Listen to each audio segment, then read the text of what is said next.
Good morning to Mono Live viewers. My name is Tebo Mungwai and welcome to Bottom Line, where every Monday we give you a roundup of market news. Well, following a choppy week on the markets last week, the JSE still managed to end Friday's trading session in the green. The Allshare index saw several record gains during the week. Let's take a look at that particular picture. On Wednesday, it briefly touched a new record high, just over 93,000. It finished Friday up 0.3% at 92,618. Leading the gains were industrials at 0.9% to the good, followed by financials that added 0.36%. However, resources were down 1%. On the currency market, the rand firmed to its strongest level in 5 months. Let's take a look at that picture. The local unit slumped to 18 rand 44 cents to the US dollar on Tuesday. It ended the week's firmer at 18 rand 3 cents to the greenback. And can we see the rand staying below the 18 rand level? That will depend on political and economic developments taking place this week. The budget speech on Wednesday, as well as President Cyril Ramaphosa's meeting with his US counterpart Donald Trump, could be the next catalyst for the rand and the local market. Let's take a look at the fixed income market ahead of this busy week. On Friday, the 30-year SA bond was stronger with the inflation-linked yields down at 8.81%. However, the bond was slightly weaker when the market closed on Friday, with the yields up 8.88%. If government fails to demonstrate gains in stabilizing public finances in the budget, we could see a jump in yields, this increasing the cost of capital for our government. And of course, we have to look also at the news of the budget and the government, of course. We have to look at what are some of the risks, perhaps, that could nerve the markets coming out of the budget. Government debt jumping more than 76% of GDP could be bad for the market. And what else could be bad for the market this week? It will be any significant downward revision in economic growth forecast from the initial 1.9%, and that would be a major concern. And of course, any deviation in the narrowing of the budget deficit, already market expect the deficit to narrow to around 3.5% next year, in line with the Treasury's recent forecast. For now, let's focus our attention on matters relating to responsible trading. And we know that just like gambling, online trading can be addictive, where people end up selling their most valuable assets to fund their accounts. It's important to know when to stop. For more on this, let's bring in Ricardo da Silva. He is with Webull. Thank you very much for joining us live here in studio on Bottom Line. Thank you, Tim.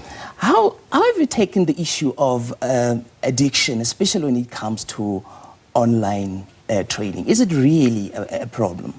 Look, I think, any addiction of any kind is obviously a problem. I think with online trading, it's the promise of those quick returns, right?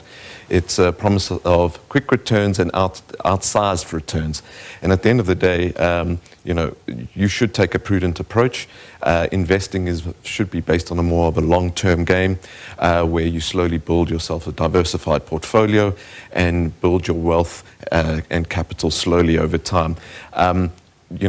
Quick returns, high-risk returns is exactly that. It comes with high risk.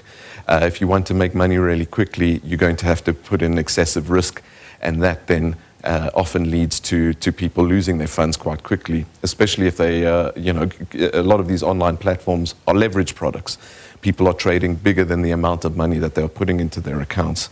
So the profits can be big, but people tend to forget the losses that comes with, and the losses can be just as outsized as the potential profits. I want us to talk about prop trading. Firstly, just help us to understand something that's really gaining popularity, especially among young people. What is prop trading?